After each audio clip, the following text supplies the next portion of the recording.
الأسرة الأولى هي أسرة الإسلام، هي اللي كيبناها الله عز وجل على قوله تعالى: وأن هذه أمتكم أمة واحدة وأنا ربكم فاعبدون، والأخرى فيها وأنا ربكم فاتقون. مهم هذه الأمة الواحدة. وقال الحق سبحانه وتعالى: واذكروا نعمة الله عليكم إذ كنتم أعداء فألف بين قلوبكم فأصبحتم بنعمته إخوانا، إنما المؤمنون إخوة. وغتلقى هذا المعنى ديال الأخوة وديال الأمة الواحدة تجده مبثوثا في القرآن المكي، يؤصل ذلك على اعتبار أنه جزء من أجزاء العقيدة، وتجده في القرآن المدني يقرر العقيدة تقريرا مدنيا وفي نفس الوقت ترتبط به تشريعات معينة. غادي نجيو للقرآن المدني غادي نلقاو فيه الآيات المتعلقة مثلا بالإرث.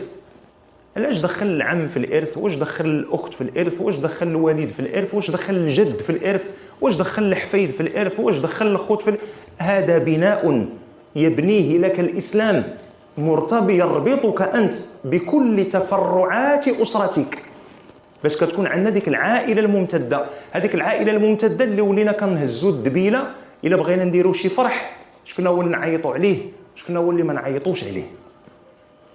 حنا غادي نجيو للمسؤولية ديالنا حنا.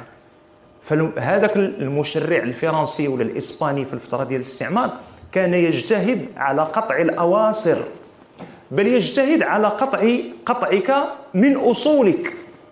دابا قلال الناس اللي كتعرفوهم انتوما اللي عنده الشجرة ديال العائلة ممتدة لواحد الجد العاشر ولا الجد العشرين ولا الجد كذا، قلالهم الناس دابا اللي عندهم الشجرة مضبوطة.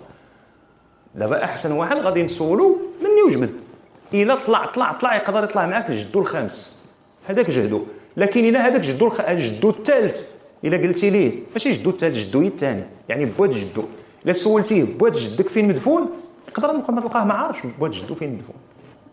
جدو ممكن كان باقي صغير حضر ليه ملي تبع الجنازه وداه دفنو، او لا توفى جدو تكبر هو اذا عاقل على جدو فين مدفون، با الا توفى راه عاقل على باه فين مدفون. لكن بواد جدو اللي هو جد باه، هذاك بواد جدو اللي هو جد باه فين مدفون الله اعلم. جدو صايب ديتي تنسى. اما الا قلتي ليه السميه ديال باه وجدو وبواد جدو وجد جدو صافي غنوليو في الضايع.